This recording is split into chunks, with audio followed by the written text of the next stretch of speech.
নমস্কার শ্রোতা বন্ধুরা, গল্পের ঝুড়ি নিয়ে আজ আবার হাজির হলাম।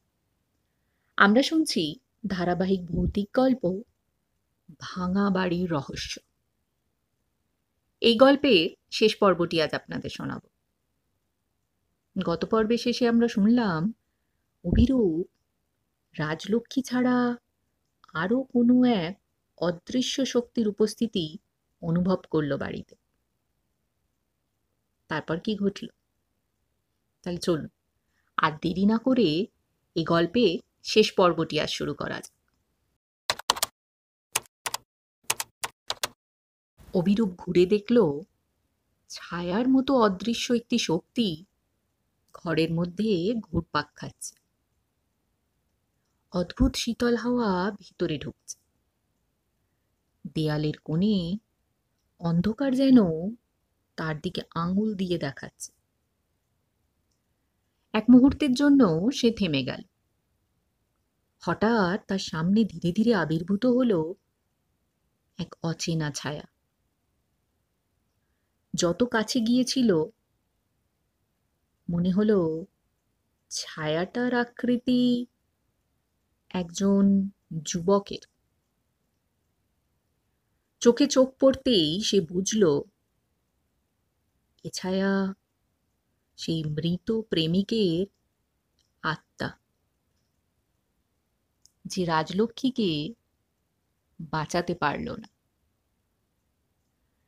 ছায়া ফিসফিস করে বলল, আমাকে মুক্তি দিতে হবে,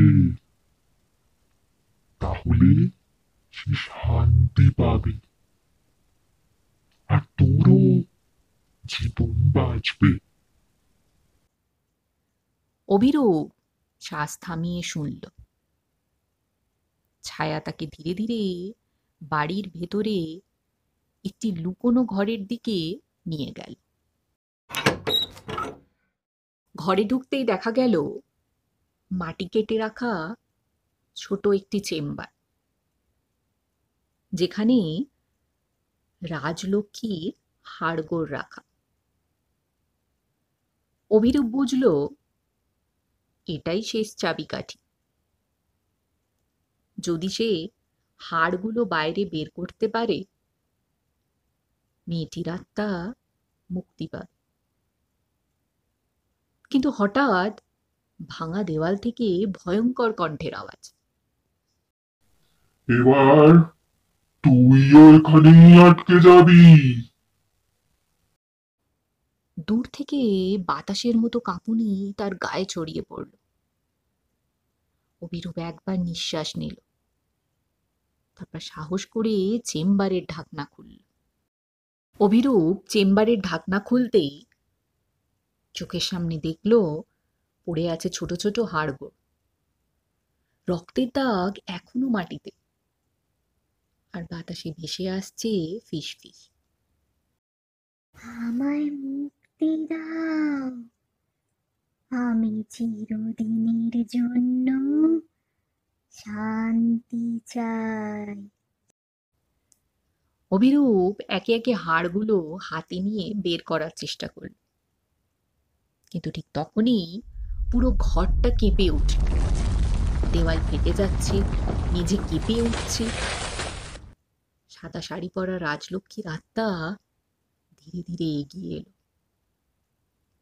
ফাঁকা চোখের গর্ত থেকে কালো জল ঝরে পড়ছে। অভিরূপ জানত এবারই শেষ মুহূর্ত। সে শান্ত কণ্ঠে বলল, আমি তোমাকে মুক্তি দিতে এসেছি, ভয় পেও না, আমি সাহায্য করব।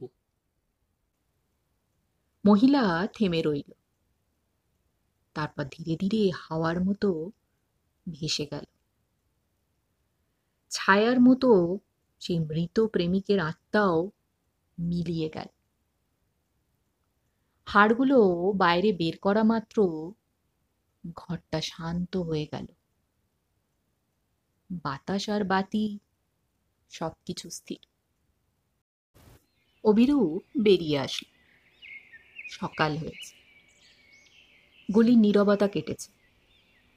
চারিদিকে স্বাভাবিক হাওয়া, কিন্তু আর একবার তাকালেও সেই ভাঙা বাড়ি যেন এখন শুধু ধুলো আর পুরনো ইটের মিশ্রণ। কোনো মহিলা, সাদা শাড়ি আর ফাঁকা চোখ নেই। অভিরূপ বুঝল মেয়েটির আত্মা মুক্তি পেয়েছে, আর সে নিজেও বেঁচে গেছে। তবে গলির কিছু কোণে দূরের ফাঁকা জানলার দিকে তাকালে এখনো মনে হয় কখনো কখনো কেউ তাকে ফিসফিস করে ডাকছে। শুধু যে ভয় তা নয়, সেটা একটা সতর্ক বার্তা। পুরনো পাপ চিরকাল অদৃশ্য থেকে যায়।